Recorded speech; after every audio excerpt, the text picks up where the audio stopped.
নমস্কাৰ, প্ৰথম সংবাদ ষ্টুডিঅ'ত মই প্ৰাঞ্জল। আৰম্ভণিতে ব্ৰেকিং নিউজ। কৰিমগঞ্জৰ নীলাম বজাৰত জঘন্য ঘটনা সংঘটিত হৈছে। ত্ৰিপুৰাৰ দুগৰাকী যুৱতীক দলবদ্ধ ধৰ্ষণ। নীলাম বজাৰত 6 লম্পতে কৰে দলবদ্ধ ধৰ্ষণ। শুকুৰবাৰে ত্ৰিপুৰাৰ পৰা কাছাৰলৈ আহিছিল যুৱতী দুগৰাকীৰ মাতৃ কাছাৰৰ কেঞ্চাৰ হস্পিটেলত ভৰ্তি হৈ আছে। হস্পিটেলত মাতৃক চাবলৈ অহাৰ পিছতেই এই নাৰকীয় ঘটনাটো সংঘটিত হয়। তাত সন্ধিয়া এখন অল্টো ভাড়া কৰি ত্ৰিপুৰা অভিমুখে উভতিছিল 2 যুৱতী। আদবাটতে চালকে ভুল পথেৰে নিয়ে যুৱতীকেইগৰাকীক। নিশা নীলাম বজাৰৰ এটা নিৰ্মীয়মান ঘৰত বন্দী কৰি থয় 2 যুৱতীক। নিৰ্মীয়মান ঘৰটোতেই 6 লম্পতে মিলি ধৰ্ষণ কৰে যুৱতী দুগৰাকীক। শনিবাৰে বিয়লি সুযোগ বুজি পলায়ন কৰে 2 যুৱতীয়ে। ইতিমধ্যে নীলাম বজাৰ থানাত গোচৰ ৰুজু কৰিছে ভুক্তভোগী যুৱতীয়ে। নীলাম বজাৰ আৰক্ষীয়ে ঘটনাস্থলী পৰিদৰ্শন কৰি আটক কৰিছে এটা লম্পটক। ঘটনাস্থলীৰ পৰা আৰক্ষীয়ে জব্দ কৰিছে বহু আপত্তিজনক সামগ্ৰী। আটকাধীন ধৰ্ষণকাৰীটোৰ নাম আব্দুল আহাদক। সম্প্ৰতি ধৰ্ষণকাৰীটোৰ ওপৰত আৰক্ষীৰ জেৰা অব্যাহত আছে। এক জঘন্য ঘটনা সংঘটিত হৈছে কৰিমগঞ্জৰ নীলাম বজাৰত। আমি সবিশেষ ইতিমধ্যে আপোনাক জনাইছোঁ। ত্ৰিপুৰাৰ দুগৰাকী যুৱতীক দলবদ্ধ ধৰ্ষণ কৰা হ'ল। তাত নীলাম বজাৰত 6 লম্পতে কৰিলে দলবদ্ধ ধৰ্ষণ। শুকুৰবাৰে ত্ৰিপুৰাৰ পৰা কাছাৰলৈ আহিছিল যুৱতী দুগৰাকীৰ মাতৃ কাছাৰৰ কেঞ্চাৰ হস্পিটেলত ভৰ্তি হৈ আছে আৰু হস্পিটেলত মাতৃক চাবলৈ অহাৰ পিছতেই এই নাৰকীয় আৰু জঘন্য ঘটনাটো সংঘটিত হয়। সন্ধিয়া এখন এল্টো ভাড়া কৰি ত্ৰিপুৰা অভিমুখে উভতিছিল 2 যুৱতী। আদবাটতে চালকে ভুল পথেৰে নিয়ে যুৱতীকেইগৰাকীক। নিশা নীলাম বজাৰৰ এটা নিৰ্মীয়মান ঘৰত বন্দী কৰি থয় 2 যুৱতীক। নিৰ্মীয়মান ঘৰটোতেই 6 লম্পতে মিলি ধৰ্ষণ কৰে যুৱতী দুগৰাকীক। শনিবাৰে বিয়লি সুযোগ বুজি তাৰ পৰা পলায়ন কৰে 2 যুৱতীয়ে আৰু তাৰ পাছতে নীলাম বজাৰ থানাত গোচৰ ৰুজু কৰে আৰু নীলাম বজাৰ আৰক্ষীয়ে ঘটনাস্থলী পৰিদৰ্শন কৰি ইতিমধ্যে এটা লম্পটক কৰায়ত্ব কৰিবলৈ সক্ষম হৈছে। ঘটনাস্থলীৰ পৰা আৰক্ষীয়ে জব্দ কৰিছে বহু আপত্তিজনক সামগ্ৰী। আটকাধীন ধৰ্ষণকাৰীটোৰ নাম আব্দুল আহাদক। সম্প্ৰতি ধৰ্ষণকাৰীটোৰ ওপৰত আৰক্ষীৰ জেৰা চলি আছে। অতি শীঘ্ৰেই বাকীকেইটা ধৰ্ষণকাৰীও আৰক্ষীৰ জালত পৰিব বুলি আশা কৰা হৈছে। অধিক জনাব আমাৰ সতীৰ্থ গৌৰীশ নন্দীয়ে। গৌৰীশ, অতি জঘন্য ঘটনা, নাৰকীয় ঘটনা সংঘটিত হৈছে। অধিক আপডেট আপোনাৰ লগত কি আছে? প্ৰাঞ্জল, সঁচাকৈ এক নাৰকীয় ঘটনা সংঘটিত হৈছে। কিয়নো যোৱাকালি দীপাৱলী আছিল, লগতে কালী পূজা, যি সময় চাৰিওফালে মাতৃবন্দনা চলি আছিল, সেই সময়তেই খবৰটো পোহৰলৈ আহে। দেখা গৈছে যেন ছোৱালী দুগৰাকী, তেওঁলোকৰ মাতৃ, অসুস্থ মাতৃ, কেঞ্চাৰ ৰোগত ভুগি আছে। তেওঁক চাবলৈ গৈছিল শিলচৰলৈ। শিলচৰৰ পৰা যেতিয়া উভতিলৈ গৈ আছিল ত্ৰিপুৰালৈ, তেতিয়া গাড়ী চালক, যিখন গাড়ী ভাড়া কৰিছিল, গাড়ী চালকে তেওঁক ভুল পথেৰে লৈ গৈ আৰু তেওঁৰ আন সংগী 5জনক মাতি আনি নীলাম বজাৰত এনেদৰে দলবদ্ধ ধৰ্ষণ চলায়। সঁচাকৈ এক জঘন্য কাণ্ড। আৰু এই দুগৰাকী ছোৱালী আচলতে ত্ৰিপুৰাৰ উপজাতি সম্প্ৰদায়ৰ ছোৱালী বুলি আমি জানিবলৈ পাৰিছোঁ। কিন্তু যি ঘটনা সংঘটিত হৈছে যোৱাকালি নীলাম বজাৰত, ইয়ালৈ কিন্তু ব্যাপক প্ৰতিক্ৰিয়াৰ সৃষ্টি হৈছে। আমি বহু লোকৰ মুখৰ পৰা শুনিছোঁ যেন এনেদৰে যি কাণ্ড, এনেকে এটা শুভ দিনত এনে অশুভ যেতিয়া খবৰটো বিয়পাইছে, তেতিয়া বহু লোকে প্ৰতিক্ৰিয়া প্ৰকাশ কৰে যেন যি সময়তো মাতৃ পূজা চলি আছে, সেই সময়ত সন্মান দিয়াৰ কথা বা যেতিয়া পূজা এটা ডাঙৰ কথা, কিন্তু এই সময়ত মানে সেই মাতৃজাতিৰ ওপৰত এনেদৰে ঘটনা সংঘটিত হৈছে। গতিকে ব্যাপক প্ৰতিক্ৰিয়াৰ সৃষ্টি হৈছে। প্ৰাঞ্জল, গৌৰীশ, তীব্ৰ প্ৰতিক্ৰিয়াৰ সৃষ্টি হৈছে আপুনি জনাইছে। কিন্তু এটা অপৰাধী, এটা ধৰ্ষণকাৰীক কৰায়ত্ব কৰা হৈছে। বাকীকেইটা ক'ত আছে? আৰক্ষীয়ে কিমান দিন লগাব ধৰ্ষণকাৰীকেইটাক কৰায়ত্ব কৰাৰ ক্ষেত্ৰত? কি কয় আৰক্ষীয়ে? আমি কৰিমগঞ্জৰ আৰক্ষী অধীক্ষকৰ সৈতে কথা পাতিছিলোঁ। তেওঁ জনাইছে যেন তেওঁলোকে অনবৰত লাগি থাকিব এই অভিযানত আৰু অতি শীঘ্ৰে সকলক কৰায়ত্ব কৰিব। আৰু আমিও দেখিছিলোঁ যোৱাকালি গভীৰ নিশালৈকে কিন্তু আৰক্ষীয়ে অভিযান চলাই ৰাখিছিলে। আৰু নীলাম বজাৰ আৰক্ষী থানা কিন্তু কৰিমগঞ্জৰ আৰক্ষীৰ শীৰ্ষ বিষয়া সকলো কিন্তু বাহৰ পাতি আছিলে আৰু দফে দফে ইয়াতে অভিযান চলিছিলে। এই যে বাকী 5জন দুষ্কৃত, এওঁলোকক কৰায়ত্ব কৰাৰ কাৰণে। ধন্যবাদ জনাইছোঁ গৌৰীশ নন্দী। কিন্তু পৰৱৰ্তী সময়ত আমি পুনৰ আপোনাৰ সৈতে যোগাযোগ স্থাপন কৰিম। এই ঘটনাৰ ওপৰত আমি তীক্ষ্ণ দৃষ্টি ৰাখিম, যিহেতু এটা অতি জঘন্য আৰু বৰ্বৰ ঘটনা সংঘটিত হৈছে। ইতিমধ্যে আমি সবিশেষ আপোনালোকক জনাইছোঁ। নীলাম বজাৰত এই জঘন্য ঘটনা কৰিমগঞ্জৰ। ত্ৰিপুৰাৰ দুগৰাকী যুৱতীক দলবদ্ধ ধৰ্ষণ কৰা হ'ল। নীলাম বজাৰৰ 6 লম্পতে দলবদ্ধ ধৰ্ষণ কৰিলে। শুকুৰবাৰে ত্ৰিপুৰাৰ পৰা কাছাৰলৈ আহিছিল যুৱতী দুগৰাকীৰ মাতৃ যিহেতু কাছাৰৰ কেঞ্চাৰ হস্পিটেলত ভৰ্তি হৈ আছিল আৰু হস্পিটেলত মাতৃক চাবলৈ অহাৰ পিছতেই এই নাৰকীয় ঘটনাটো সংঘটিত হয়। এই ধৰ্ষণ কাণ্ডৰ এটা খলনায়কক ইতিমধ্যে কৰায়ত্ব কৰা হৈছে, কিন্তু বাকীকেইটা পলাতক অৱস্থাত আছে। আৰক্ষীয়ে চেষ্টা চলাই আছে যাতে আটাইকেইটাকেই কৰায়ত্ব কৰিব পাৰে। आज हमें ये रिपोर्ट हुआ कि 2 लेडीज़ कल सिलचर से जा रही थी त्रिपुरा अपने होम टाउन में। तो रात में यहाँ पे नीलम बाज़ार में उन लोगों के साथ रेप का इंसिडेंट हुआ और इस सिलसिले में अभी इन्वेस्टिगेशन चल रहा है। एक अक्यूज़्ड भी अप्रीहेंड हुआ है और हमारी पार्टियाँ रेड कर रही हैं कॉन्टीन्यूसली और इस मैटर को काफ़ी हम सीरियसली ले रहे हैं and hopefully all the accused persons will be apprehended सून।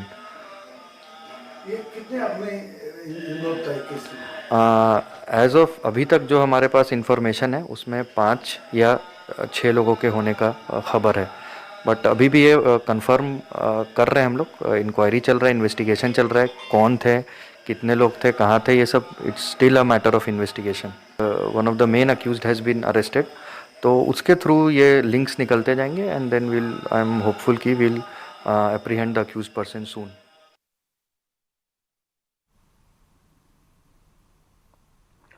প্ৰথম সংবাদত আন এক ডাঙৰ খবৰ। অৰুণাচলত অসমৰ ট্ৰাক চালকক গুলীয়াই হত্যা কৰা হ'ল। অৰুণাচলী দুৰ্বৃত্তৰ গুলীত প্ৰাণ গ'ল টি পাঠকৰ। সীমান্তৱৰ্তী লিকাবালিৰ MESত এই ভয়ংকৰ ঘটনা। চিলাপথাৰৰ পৰা সামগ্ৰী কঢ়িয়াই অনাৰ সময়তেই গুলীয়াই হত্যা কৰা হ'ল। ট্ৰাকেৰে অৰুণাচলৰ টুটিঙলৈ গৈ আছিল টি পাঠক। সেই সময়তে দুৰ্ঘটনাত পতিত হৈছিল 2 অৰুণাচলী বাইক আৰোহী। দুৰ্ঘটনাৰ বাবে টি পাঠকক জগৰীয়া কৰি গুলীয়াই হত্যা কৰা হয়। অসমৰ চালকৰ হত্যাক লৈ এতিয়া অঞ্চলজুৰি তীব্ৰ উত্তেজনাৰ সৃষ্টি হৈছে। অৰুণাচলত অসমৰ ট্ৰাক চালকক গুলীয়াই হত্যা কৰাৰ খবৰ আমি জনাইছোঁ। অৰুণাচলী দুৰ্বৃত্তৰ গুলীত প্ৰাণ গ'ল টি পাঠক নামৰ চালকজনৰ। সীমান্তৱৰ্তী লিকাবালিৰ MESত এই ভয়ংকৰ ঘটনা সংঘটিত হয়। কিছু দৃশ্য দেখুৱাইছোঁ নিশাৰ ভাগত কেনে পৰিস্থিতিৰ উদ্ভৱ হৈছিল। চিলাপথাৰৰ পৰা সামগ্ৰী কঢ়িয়াই অনাৰ সময়তেই গুলীয়াই হত্যা কৰা হয় টি পাঠক নামৰ চালকজনক। ট্ৰাকেৰে অৰুণাচলৰ টুটিঙলৈ গৈ আছিল তেওঁ। সেই সময়তে দুৰ্ঘটনাত পতিত হৈছিল 2 অৰুণাচলী বাইক আৰোহী। কিন্তু সেই দুৰ্ঘটনাটোৰ বাবে টি পাঠকক জগৰীয়া কৰি গুলীয়াই হত্যা কৰা হৈছে। কিমান নৃশংস হ'ব পাৰে, কিমান ভয়াৱহ হ'ব পাৰে এবাৰ কল্পনা কৰক। অসমৰ চালকৰ হত্যাক লৈ এতিয়া অঞ্চলজুৰি তীব্ৰ উত্তেজনাৰ সৃষ্টি হৈ আছে। ৰাজপথতে টায়াৰ জ্বলাই একাংশ লোকে প্ৰতিবাদ সাব্যস্ত কৰিলে। অসম অৰুণাচল সীমান্ততে এই উত্তপ্ত পৰিস্থিতি নিশাৰ পৰাই অব্যাহত আছে।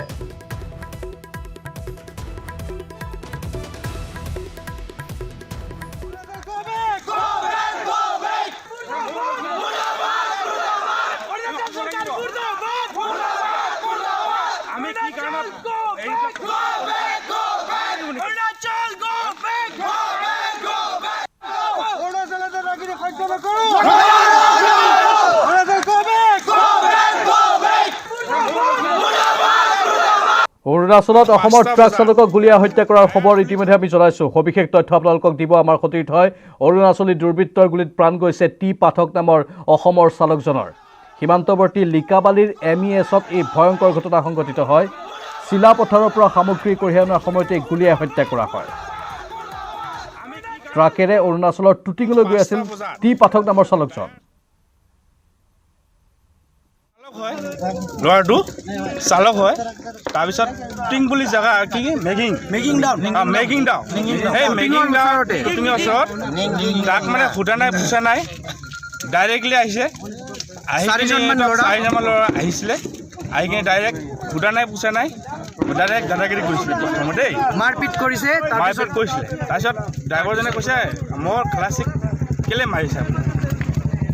সেই আকৌ সুধা পোছা নাই, তাতে বন্দুকডাল ওলাইছিলে, তই ক'ব লগা কোনে বুলি ডাইৰেক্ট গুলি মাৰিলে। আবেলি প্ৰায় 5টা, 5:30মান বজাত আমাৰ ইয়াৰে পৰা অসমৰ পৰা যোৱা ড্ৰাইভাৰ চালক ধ্ৰুৱ পাঠক টুটিং নামৰ জেগাটোত, টুটিঙৰ আগে পিছে অৰুণাচলৰ কোনো লোকে গুলীয়াই হত্যা কৰে বুলি আমি গম পাইছোঁ। গতিকে লৈ মানে তেওঁলোকে ড্ৰাইভাৰ সন্থাই ৰোড ব্লক কৰিবলৈ বাধ্য হৈছে।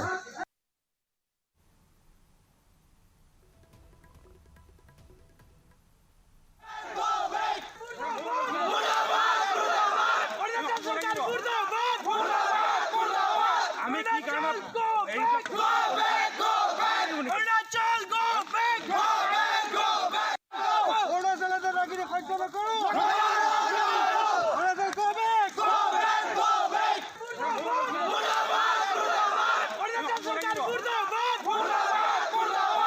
কি কাৰণত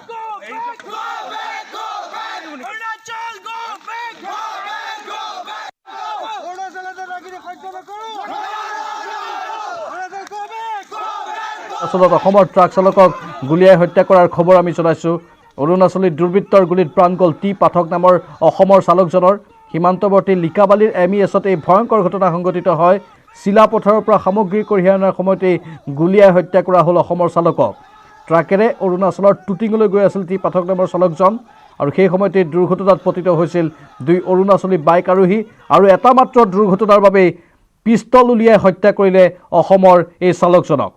গুলীয়াই হত্যা কৰা হ'ল অসমৰ চালকজনক। অসমৰ চালকৰ হত্যাক লৈ এতিয়া সমগ্ৰ সীমামূৰীয়া অঞ্চলজুৰি তীব্ৰ উত্তেজনাৰ সৃষ্টি হৈ আছে।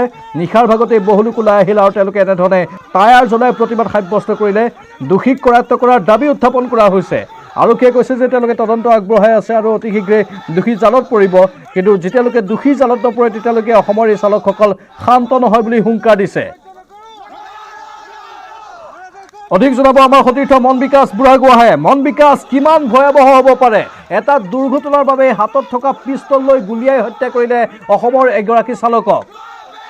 হয় প্ৰাঞ্জল, ক'ব লাগিব যে এটা বেয়া খবৰ। দীপাৱলীৰ দিনটোত যিহেতু যোৱাকালি সকলোৱে কভিডৰ মাজতে আনন্দ উল্লাস কৰিছিল, কিন্তু অসমৰ এগৰাকী চালকক যিহেতু টুটিঙলৈ গৈ থকা অৱস্থাত, বিশেষকৈ ভাৰত চীন সীমান্তৰ টুটিঙলৈ যিহেতু তেওঁৰ যি 01DD 6040 নম্বৰৰ ট্ৰাকখনে তেওঁ সামগ্ৰী কঢ়িয়াই আনিছিল আৰু সামগ্ৰী চিলাপথাৰৰ পৰা তেওঁ লৈ গৈছিল।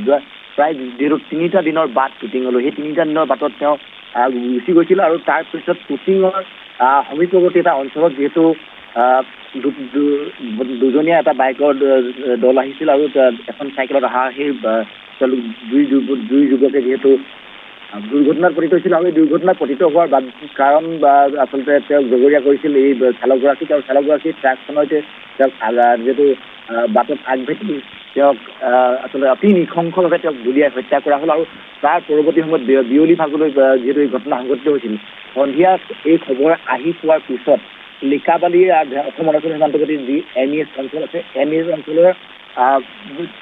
অঞ্চলত যিহেতু তীব্ৰ উত্তেজনা সৃষ্টি হৈছিল। তীব্ৰ উত্তেজনাৰ পিছতেই স্থানীয় ৰাইজে সমবেত হৈ যি আচলতে অসম অৰুণাচল যি লিকাবালি যি পথ, ৰাষ্ট্ৰীয় ঘাইপথত তেওঁলোকে টায়াৰ জ্বলাই মাছ নিশা পৰ্যন্ত তেওঁলোকে প্ৰতিবাদ সাব্যস্ত কৰিছিল আৰু তেওঁলোকৰ এটাই দাবী যে অসমৰ চালকসকলক বাৰে বাৰে অৰুণাচলৰ ভিতৰত প্ৰৱেশ কৰাৰ পিছত আচলতে অকথ্য নিৰ্যাতন চলোৱা হয়। বহু সময়ত তেওঁলোকক মাৰপিটৰ ঘটনাও সংঘটিত হৈছে, ধন লুটৰ ঘটনাও সংঘটিত হৈছে, কিন্তু এইসমূহ তেওঁলোকে ন্যায় নাপায়। কিন্তু যোৱাকালি যি ঘটনা সংঘটিত হ'ল, এগৰাকী নিৰীহ চালকক আচলতে তেওঁৰ হয়তো সামান্য যদি ক'ৰবাত ভুল হৈছিল বা এনে ভুলৰ বাবে হয়তো এনেধৰণৰ এক নৃশংস হত্যাকাণ্ড হ'ব নালাগিছিল, কিন্তু এনে পৰিপ্ৰেক্ষিতত যি টুটিঙৰ সমীপত যি ঘটনা সংঘটিত হ'ল, নৃশংসভাৱে তেওঁক হত্যা কৰা হ'ল আৰু সেই খবৰ আহি পোৱাৰ পিছত স্থানীয় অঞ্চলবাসী ৰাইজে যিহেতু তাত তীব্ৰ প্ৰতিবাদ সাব্যস্ত কৰিছিল মাজনিশা পৰ্যন্ত আৰু তেওঁলোকৰ এটাই দাবী যে এই যি ঘটনাৰ লগত জড়িত যি হত্যাকাৰী সেই অতি শীঘ্ৰে তেওঁলোকক গ্ৰেপ্তাৰ কৰিব লাগে আৰু অসম অৰুণাচলৰ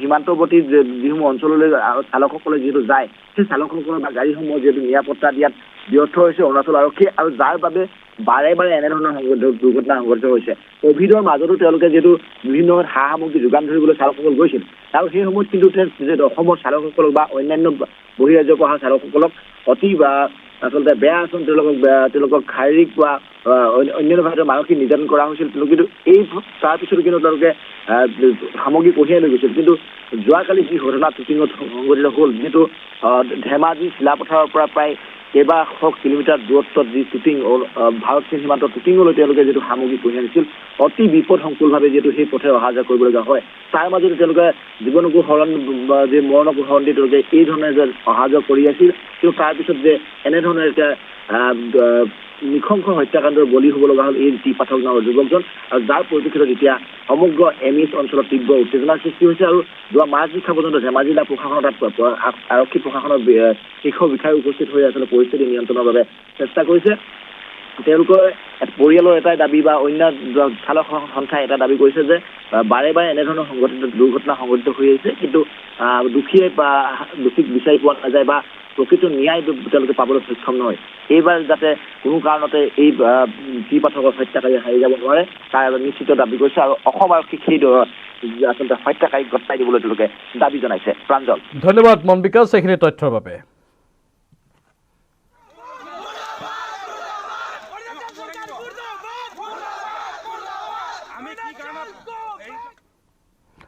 আনফালে দীপাৱলীৰ আনন্দৰ মাজতে শিৱসাগৰতো এক শোকাবহ ঘটনা সংঘটিত হৈছে।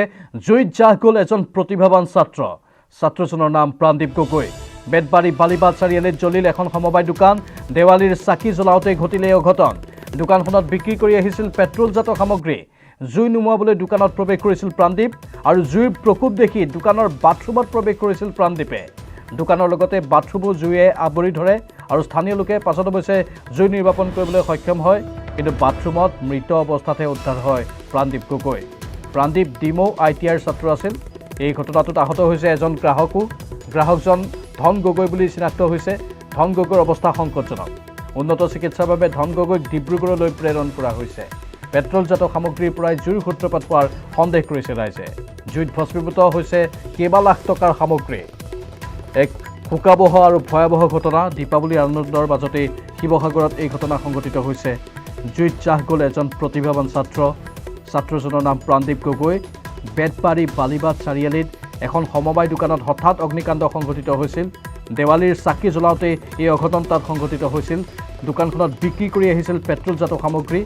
সেই সময়তেই জুই নুমুৱাবলৈ গৈছিল এইগৰাকী প্ৰতিভাৱান আৰু সাহসী ছাত্ৰ, কিন্তু জুইৰ প্ৰকোপ দেখি তেওঁ বাথৰুমত সোমাই পৰিছিল, আৰু তাৰ পাছত যেতিয়া স্থানীয় লোকে জুই নিৰ্বাপন কৰিলে, নিৰ্বাপনৰ পাছত বাথৰুমত প্ৰাণদীপৰ মৃতদেহটোহে উদ্ধাৰ কৰা হ'ল।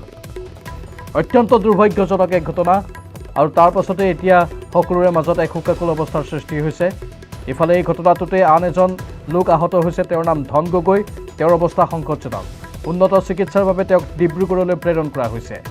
পেট্ৰলজাত সামগ্ৰীৰ পৰাই জুইৰ সূত্ৰপাত হোৱাৰ সন্দেহ কৰিছে ৰাইজে। লগতে এই অগ্নিকাণ্ডত কেইবা লাখ টকাৰ সামগ্ৰী ভস্মীভূত হৈছে।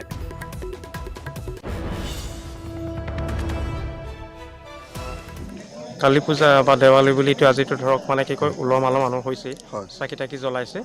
তাৰপিছতে গধূলি ঠিক 5মান বজাত সন্ধিয়া 5মান বজাত তেওঁলোকৰ দোকানত মানে পেট্ৰলো বিকে, ডিজেলো বিকে, আৰু তেওঁৰে দোকানীজনৰে ঘৰৰে ল'ৰাটো যিটো প্ৰাণজিত গগৈ বোধ কৰোঁ, তাৰপৰা এনেই আমি দিও বুলি মাতে ইয়াত তাক ল'ৰাটোক।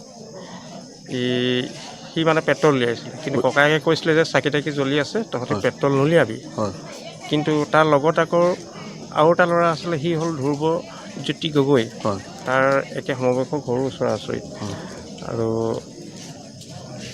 সিও আছিলে। সেই একেলগে গেলনৰ পৰা তেল ঢালি তেওঁলোকে হেৰিয়াত লৈছিলে ভৰাবলৈ। লওঁতেই তেনেকুৱাতে ওচৰত চাকি এখনে গোটেই এটা মানে এখন ডাঙৰ জুই অকণ মাৰি পঠিয়ালে, আৰু তেতিয়া এজন ল'ৰা পুৰি আধা হেৰি হ'ল, যিজন ধ্ৰুৱজ্যোতি গগৈ, তেখেতে পুৰি শেষ হ'ল। এতিয়া তাৰপিছত তাক হস্পিটেললৈ নিয়া হ'ল। ইফালে চিলাপথাৰতো বিধ্বংসী অগ্নিকাণ্ড। ৰকেট বম পৰি অগ্নিৰ সূত্ৰপাতৰ সন্দেহ কৰা হৈছে। দীপাৱলীৰ আনন্দ উল্লাসৰ মাজতেই নিশা ধেমাজি জিলাৰ চিলাপথাৰত সংঘটিত হয় এই ভয়ংকৰ অঘটন। বিধ্বংসী অগ্নিকাণ্ডত নিমিষতে চাৰখাৰ হ'ল চিলাপথাৰ কল্যাণ কেন্দ্ৰ পথৰ হেমন্ত পেগু ওৰফে এচিড পেগুৰ বাসগৃহ। অগ্নিকাণ্ডত কোনো ব্যক্তি আহত হোৱা নাই যদিও পৰিয়ালৰ সকলো আচবাব, কাপোৰ কানি সম্পূৰ্ণৰূপে ভস্মীভূত হয়। চৌদিশে দেৱালীৰ আতচবাজীৰে ৰজন জ্বলাই থকাৰ মুহূৰ্তত হঠাৎ ৰকেট বোমৰ ফিৰিঙতি পৰি অগ্নিৰ সূত্ৰপাত হয়। নিমিষতে অগ্নিৰ লেলিহান শিখাই ঘৰটো আৱৰি ধৰাত পৰিয়ালৰ লোকসকল কোনোমতে বাহিৰলৈ ওলাই আহিবলৈ সক্ষম হয়। প্ৰতিবেশী আৰু অগ্নি নিৰ্বাপক বাহিনীৰ তৎপৰতাত অগ্নি পাছত নিৰ্বাপিত হয়। দীপাৱলীৰ মাজতেই চিলাপথাৰত এই বিধ্বংসী অগ্নিকাণ্ডৰ খবৰ আমি জনাইছোঁ। আতচবাজীৰ শিখাৰ পৰা অগ্নিকাণ্ডৰ সূত্ৰপাত হয়, আৰু নিমিষতে চাৰখাৰ হয় এচিড পেগুৰ বাসগৃহ। পৰিয়ালৰ সকলো আচবাব, কাপোৰ কানি ভস্মীভূত হৈছে এই অগ্নিকাণ্ডত। পাছত অগ্নি নিৰ্বাপক বাহিনী আৰু ৰাইজৰ তৎপৰতাত জুই নিৰ্বাপন কৰা হয়। মষ্ট প্ৰবাবলি এতিয়া আপোনালোকে জানে যে এতিয়া আপোনাৰ দীপাৱলীৰ যিহেতু হেৰি, গতিকে মষ্ট প্ৰবাবলি তেনেকুৱা ফটকা কিবা তেনেকুৱা ধৰণৰ হেৰি হৈছে চাগে, ৰকেট দি লাগিলে, ৰকেট দি তেনেকুৱা ধৰণৰ বুলি ক'ব পাৰি আৰু কিন্তু একজেক্টলি মানুহজনো মালিকেও গম নাপায় যে মালিকজন মানে ভিতৰত আছিলে একেটা বেলেগে চিঙৰাৰ মানে জুই লাগিলে বুলি চিঙৰাৰ হেৰিতহে সিহঁতি নিজে ওলাই আহিছে মানে প্ৰথম সংবাদ চলি থাকিব কিন্তু এইখিনিতে সময় হৈছে চমু বাণিজ্যিক বিৰতিৰ অতি সোনকালে উভতি আহিম পিছতে এবাৰ খবৰ ডিব্ৰুগড়ৰ ভয়ংকৰ পথ দুৰ্ঘটনাৰ দুখন মটৰচাইকেলৰ মুখামুখি সংঘৰ্ষত প্ৰাণ গ'ল এজনৰ দুৰ্ঘটনাত থিতাতে নিহত নালিয়াপুলৰ মনোহৰ শৰ্মা ডিব্ৰুগড়ৰ কেশৱ চন্দ্ৰ গগৈ পথত দুৰ্ঘটনা সংঘটিত হৈছে এই দুৰ্ঘটনাত আহত হৈছে কৃষ্ণা ৰায় আৰু তেওঁৰ অৱস্থা সংকটজনক ডিব্ৰুগড়ত ভয়ংকৰ পথ দুৰ্ঘটনাৰ খবৰ আমি জনাইছোঁ দুখন মটৰচাইকেলৰ মুখামুখি সংঘৰ্ষত প্ৰাণ গৈছে এজনৰ দুৰ্ঘটনাত থিতাতে নিহত হৈছে নালিয়াপুলৰ মনোহৰ শৰ্মাৰ ডিব্ৰুগড়ৰ কেশৱ চন্দ্ৰ গগৈ পথত এই দুৰ্ঘটনা সংঘটিত হয় দুৰ্ঘটনাত আহত হৈছে কৃষ্ণা ৰায় আৰু তেওঁৰ অৱস্থা সংকটজনক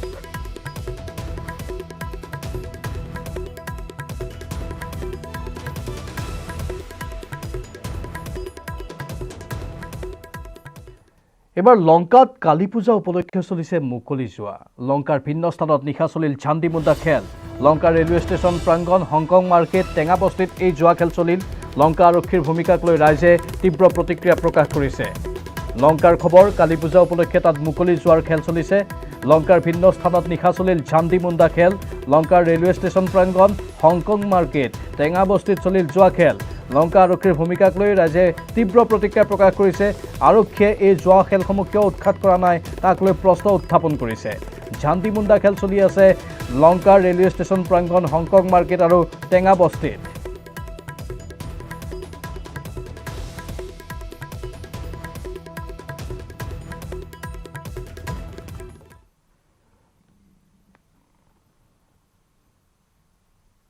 ৰাজ্যত কৰোনাত মৃত্যু হৈছে আৰু ৩জন লোকৰ কৰোনাত মৃত্যু হৈছে ডিব্ৰুগড়ৰ মাংৰি নাগ আৰতি পাল আৰু কামৰূপ মহানগৰৰ দীপজ্যোতি শৰ্মাৰ ইফালে বিগত ২৪ ঘণ্টাত ১০৭গৰাকী কৰোনা আক্ৰান্ত চিনাক্ত হৈছে শনিবাৰৰ দিনটোত পৰীক্ষা কৰা হয় ১৩,৬১৬টা টেষ্ট ইয়াৰ ভিতৰত কৰোনাত আক্ৰান্ত হৈছে কামৰূপ মহানগৰৰ ২৭জন লোক ৰাজ্যত কৰোনা আক্ৰান্তৰ সংখ্যা ২,১০,১৭৫ জনলৈ বৃদ্ধি পাইছে ৰাজ্যত বৰ্তমানলৈকে কৰোনাত মৃত্যু হৈছে ৯৬১ জনৰ ৰাজ্যত এই পৰ্যন্ত সুস্থ হৈ উঠিছে ২,০৫,২৪৭ জন কৰোনা ৰোগী এতিয়াও কৰোনাত আক্ৰান্ত হৈ আছে ৩,৯৬৪ জন ৰাজ্যত কৰোনা পজিটিভিটিৰ হাৰ 0.79%।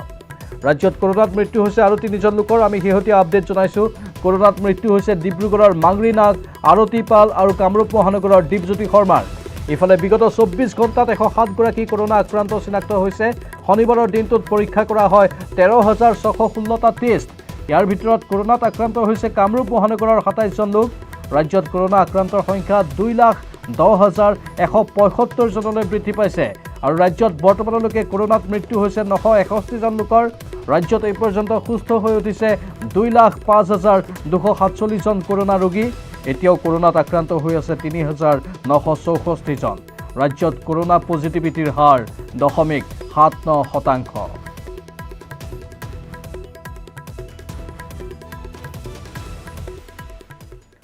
ৰাজ্যৰ ভিন্ন প্ৰান্তত অৰুণোদয় আঁচনিৰ নামত চলিছে ব্যাপক দুৰ্নীতি প্ৰকৃত হিতাধিকাৰীৰ পৰিৱৰ্তে বিজেপি নেতা পালি নেতাৰ অঙহী বঙহী আঁচনিত নাম অন্তৰ্ভুক্ত হোৱাৰ অভিযোগ উত্থাপন হৈছে ৰঙিয়াৰ হৰদত্ত গাঁও পঞ্চায়তত অৰুণোদয় আঁচনিৰ পৰা বঞ্চিত হ'ল বিধৱা মহিলা অবিবাহিত মহিলা বিশেষভাৱে সক্ষম তথা দৰিদ্ৰ লোক তাৰ সলনি ৰঙিয়া সমষ্টিৰ বিধায়ক তথা জলসিঞ্চন মন্ত্ৰী ভৱেশ কলিতাৰ আত্মীয় তথা ধনী লোকৰ নাম অৰুণোদয় আঁচনিত অন্তৰ্ভুক্ত হোৱাৰ অভিযোগ তুলিছে এইসকল ভুক্তভোগী লোকে বঞ্চিত হিতাধিকাৰীয়ে উত্তাল কৰে হৰদত্ত পঞ্চায়তৰ কাৰ্যালয় চৌহদ অৰুণোদয় আঁচনিত দুৰ্নীতি বন্ধ কৰক অৰুণোদয় আঁচনিত স্বজন তোষণ বন্ধ কৰাৰ লগতে প্ৰাপ্যজনক বঞ্চিত কৰা নচলিব আদি ধ্বনিৰে তীব্ৰ ক্ষোভ প্ৰকাশ কৰে লোকসকলে